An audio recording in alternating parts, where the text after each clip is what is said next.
ExKirby. And also rndeternal.com, your one-stop shop for ranked tier lists and top lists, draft pick orders, tournament information, and mail articles from people such as Knucklebones, RND, Neon Blonde, and Light Satis. Here. Yeah, Kalimdir is in just full beatdown mode, and I'm not sure what Wagandhi could come up with. You know, Sandstorm Titan is very good, but obviously we're going to see this Death Strike away, and Kalimdir is still holding a Permafrost, so he can answer at least one more non-endurance threat here. And in the meantime, he's just providing this very solid beatdown.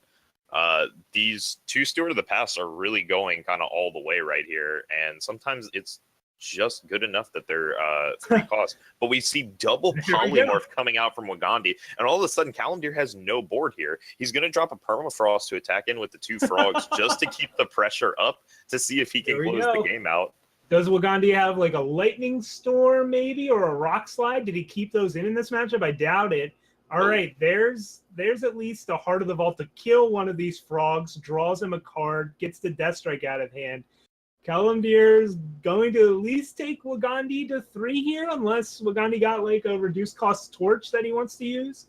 And Kalimdir finds another Death Strike. Can this frog go the distance? It's going to be difficult, but certainly possible. If he gets Wagandhi to 1, then also his Vera's favors, they're now lethal and various things like that. Oh, but the backlash. Wow. Zero cost backlash. Oh my god. Oh, so, that's absolutely brutal. Oh. Wow. So that is Kalimdir can still close this out with a couple ping effects, but Wagandhi is okay. Vera's favor takes him to 1. Oh, Vera's favor takes the 1. Okay. So he needs one more Vera's favor. Hold on. This is stalled on Wagandhi, though. This means he either has another Caleb's choice. Yeah. So he's got a second Caleb's choice to go ahead and negate that. Yeah, he doesn't want to get into Black Sky Harbinger range because you can't counter Black Sky Harbinger. So he decided, I've got all these spells. I don't want to die. There's the second Vera's favor that could have been lethal, but obviously isn't. And Wagandhi takes this from Kalimdir. 0 cost backlash. As I said, that Heart of the Vault, that cost reduction is not again, he's basically got to do 3-5 beatdowns. There's not much else going on here, but he knows Quinns can't hold up counter spells or anything like that for the rest of the game. But if Quinns does find a Knucklebones, the Azindo's Gift isn't going to do a ton here. I do like playing the second one, so if they do find Caleb's Choice or whatever, you know, they've got to deal with 2 gifts. But yeah, that's not happening. Quinns is just breaking, finding a lot of power. And it looks like Jade Phoenix might be able to close this out. I want to see if a Bloodcaster grabs a Knucklebones. That's what I'm really hoping for this game. Oh, called shot. There it is. Oh, there we go. And that's crazy to see. I wonder if Jade Phoenix will actually even drop this if he's he drops it. He drops it for the style points here because he doesn't really need it. 100%. Behold my awesome power, says Jade Phoenix.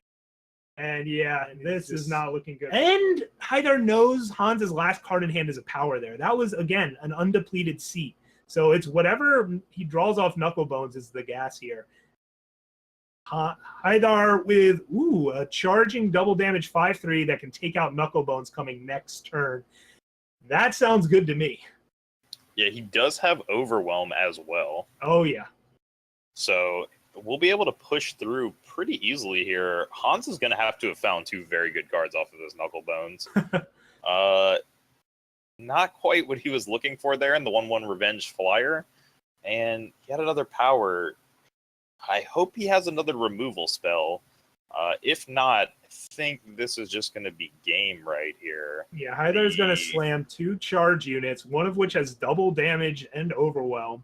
You could have killed the Permafrost on your double damage Yogo or Dawnwalker instead. He opts to hit the Knucklebones, but I think if I didn't do the math on the attack, but it might have been better to just free up one of your threats here. Go for lethal because your opponent's at 3 and you would have had 3 lethal units in play or 4 lethal units in play. That's a bit of a misplay there from Haidar.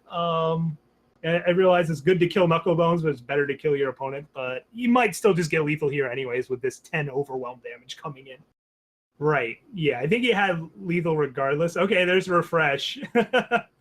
So that also makes Torgov a 7/8. That is the 15th card in the void. This also, yeah. So if he blocks the Heart of the Vault here, no. He should block the Heart of the Vault with the 7. That's really interesting. I feel like if he just blocked the Heart of the Vault with the 7/8 and then he sacrificed the 4/4, he still took 6 damage that way as well, and he would have cleared 2 units off the board instead of just 1. Yeah, I think these two have been involved in a long match with a lot of weird lines and new cards that they're not used to seeing. And Smuggler's Stash is cool. That could stabilize him here until Hydar finds a charge unit. It gets back literally 1 unit, but it can block a 6/6. And yeah, Hydar, we're both in top deck mode. Eternal Hans is in top deck mode with a library full of random cards.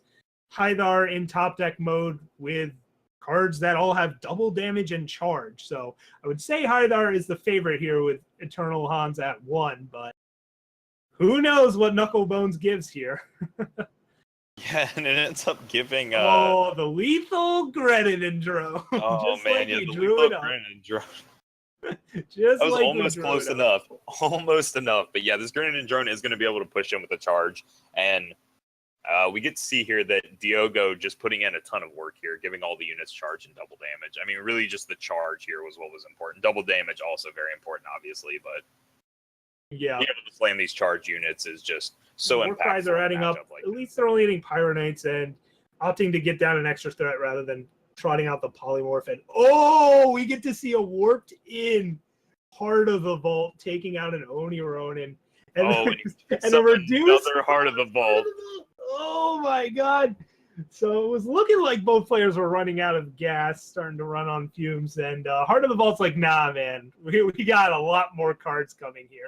Yeah, and this has just completely turned the game around right here. The first Heart of the Vault, of course, very big pickup, but getting the second Heart of the Vault at a discounted cost. Oh my god. Friendly Wisp off the top with this reduced cost Heart of the Vault means you can just play it plus play Heart of the Vault, draw 3 cards.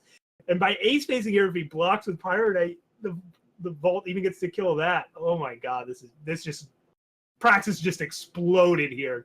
This is incredible. Yeah, this is exactly where Praxis wants to be, and I struggle to see a way Manu is going to get out of this game at this point. Like, there's just so much power on the other side of the table facing him down. Skijay just picked up an Obliterate.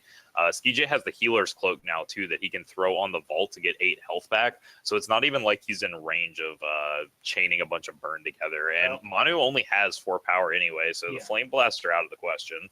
Groundbreaker stops the Healer's Cloak from gaining life here, so I'm guessing Skijay will just obliterate that out of the way. Maybe draw a card off Temple Scribe first just to see what's up, and then Healer's Cloak later. So I think this is a pretty straightforward play. Just get that Groundbreaker out, clear the way for gaining life from your Temple Scribe. Draw a torch, and yeah, this is just it. This is he drew Manu the torch. Just has nothing left to withstand this kind of assault. Yeah, and he does, in fact, throw out the concession, realizing that he's been beat. If you go the Healer's Cloak route, you are upping your clock a little bit, and looks like that is what Bill Murray is going to go with here. Only hitting for 8 this turn, but gaining all that extra life means he doesn't die to this Deep Forge plate that just got drawn by Pupus. Yeah, here comes the Deep Forge play, and now he breaks off the Tinker Overseer. So now he's got 13 coming across, and I think this is actually just going to end the game. Yeah, I don't Bill think Murray's going to have to have a Sandstorm Titan exactly to bring these units to the ground. And even Sandstorm Titan won't do it because the 2 2/2s will sneak through here. So yeah, that looks like the game. I mean, Ricano finds 2 plates, and Visitors kept a hand with 2 flyers, no weapons, and drew an extra flyer and 2 plates. I mean, that's putting faith in your deck, and it paid off. Yeah, and there's a little salt in the wounds there. Both the flyers are going to come through. Pupicitus takes the series down 3-2 with Ricano plate over Bill Murray on Elysian midrange in a very, very close series, going all the way down to Game 5. top end card, if we want to call it top end cards of Skycrag, is they have quick draw and overwhelm or double damage, and all of those things. Once you start to up their stats even a little bit more, it gets really, really scary. It certainly does. And speaking of, we do see Manu S picking up the Rakano Outlaw here. So he will start to roll those Warcry triggers onto the top unit of his deck. We also see a Groundbreaker in his hand. He will be needing a third Fire Influence to play it. Meanwhile, Skij does not have a third power at the current time. He's going to have to find one off the top of his deck. He does have a lot of low-end units, though, he will be able to create some blockers with, assuming he can find more power. So Manu this is just the dream. You're on the play, you have a 1-drop, 2-drop, 3-drop, 4-drop, and a cheap removal spell in Permafrost, and your opponent, meanwhile, missed their third power and just has a couple Temple Scribes.